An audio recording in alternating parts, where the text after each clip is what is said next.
Assalamualaikum warahmatullahi wabarakatuh. Perkenalkan, nama saya Umi Khairiyah dari kelas TMT 3E. Pada kesempatan kali ini, saya akan membahas tentang sistem bilangan dan geometri. Pembahasan kali ini dibagi menjadi 3 poin. Yang pertama, konsep dan sistem bilangan. Yang kedua, konsep aljabar. Dan yang ketiga adalah konsep geometri. Konsep dan sistem bilangan meliputi angka Hindu-Arab, pecahan dan desimal, bilangan negatif, irasional, logaritma, dan segitiga Pascal. 1. Angka Hindu-Arab. Catatan Arab yang pertama menjelaskan angka Hindu tersebut adalah Algoritmi de Numero Indorum, terjemahan Latin dari karya Al-Khawarizmi. Dari bagian barat kawasan Islam, angka Hindu-Arab beserta sistem desimalnya masuk ke Eropa yang terpenting oleh Fibonacci dengan buku Liber Abaci tahun 1202. 2. Pecahan dan desimal. Brahmagupta dalam Brahma Sputasiddhanta menjelaskan tentang penulisan dan perhitungan bilangan pecahan. Al-Khalasadi 1412 sampai 1486, orang pertama yang menulis tanda garis horizontal di antara pembilang dan penyebut. Namun Jeff Miller menyebut nama Al-Hazar abad ke-12. Pecahan desimal berikut cara perhitungannya yang signifikan terdapat pada karya Al-Khazi, Miftah al-Hisab. 3. Bilangan negatif. Diduga bangsa Mesir kuno telah mengenal bilangan negatif. Bilangan positif dengan lambang kaki melangkah ke kiri, sedang bilangan negatif ditandai dengan lambang kaki melangkah ke kanan. Brahmagupta telah mempergunakan bilangan negatif hampir serupa dengan konsep modern.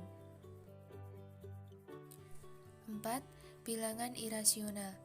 Penanganan bilangan irasional secara tepat baru dimulai pada abad ke-19, adalah Dedekind 1831 sampai 1916 dalam bukunya Statistik and the Irrational Zahlen atau Continuity and Irrational Number tahun 1872 yang membuat definisi bilangan irasional secara tepat dan jelas.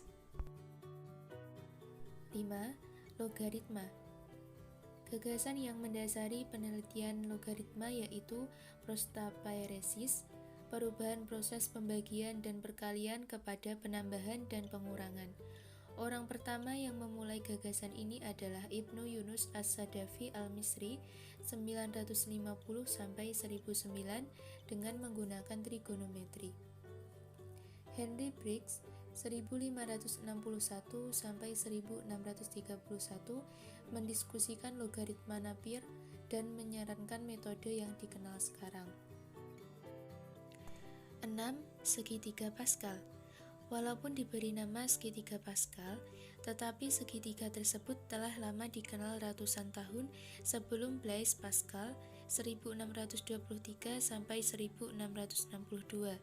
Mungkin secara independen matematikawan Cina dan Muslim atau Persia masing-masing menemukan segitiga tersebut, antara lain oleh Jia Hsien atau Jia Xian telah menggunakan segitiga tersebut untuk menentukan akar kuadrat dan akar kubik suatu bilangan, serta Omar Khayyam dalam menentukan akar suatu bilangan. Selanjutnya, konsep aljabar meliputi teorema Pythagoras, persamaan kuadrat, sistem persamaan linier, matriks, dan determinan. 1. Teorema Pythagoras. Teorema ini diberi nama Pythagoras karena ia yang pertama memberi sebuah bukti secara geometris. Di Universitas Columbia terdapat naskah prasasti bernama Plinton 322 dari 1900 sebelum Masehi hingga 1600 sebelum Masehi. Sebuah catatan kuno Chow Pi Xuanqing 500 hingga 200 sebelum Masehi menyajikan pembahasan dan bukti secara geometris tentang teorema Pythagoras. Di dalam naskah kuno Baudayana Sulba Sutras Terdapat bahasa teorema Pythagoras juga triple Pythagoras. 2. Persamaan kuadrat. Aryabhata 1 memberikan aturan untuk jumlah suatu deret geometri yang menunjukkan pengetahuannya tentang persamaan kuadrat dengan kedua akarnya. Brahmagupta menggunakan cara mirip Babilonia, tetapi dengan variasi yang lebih baik, termasuk dengan kuantitas negatif. Perkembangan penting berikutnya oleh Al-Khawarizmi yang menulis tipe-tipe persamaan kuadrat dengan mengabaikan akar nol maupun negatif. 3. Sistem persamaan linear.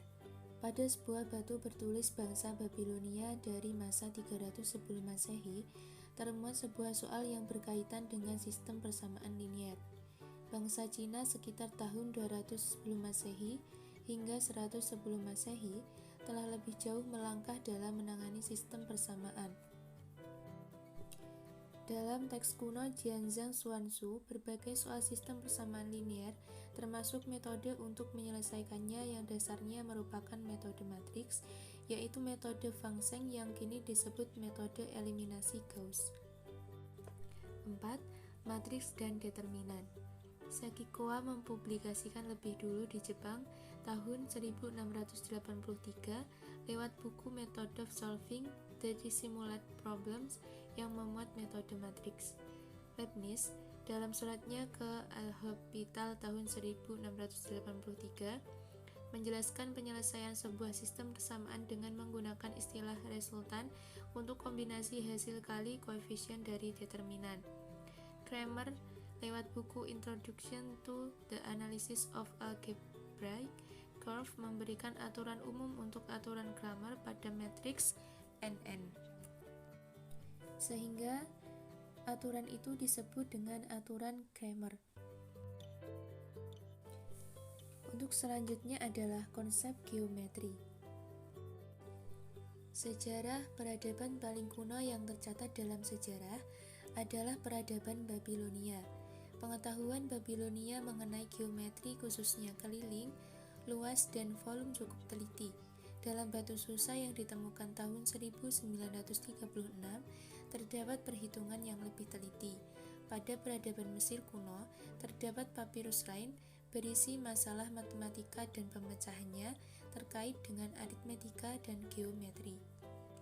Pada peradaban India kuno, pengetahuan geometri pada Sulbasutra adalah mengenai transformasi bentuk bangun datar ke bentuk bangun datar yang lain dengan luas yang sama.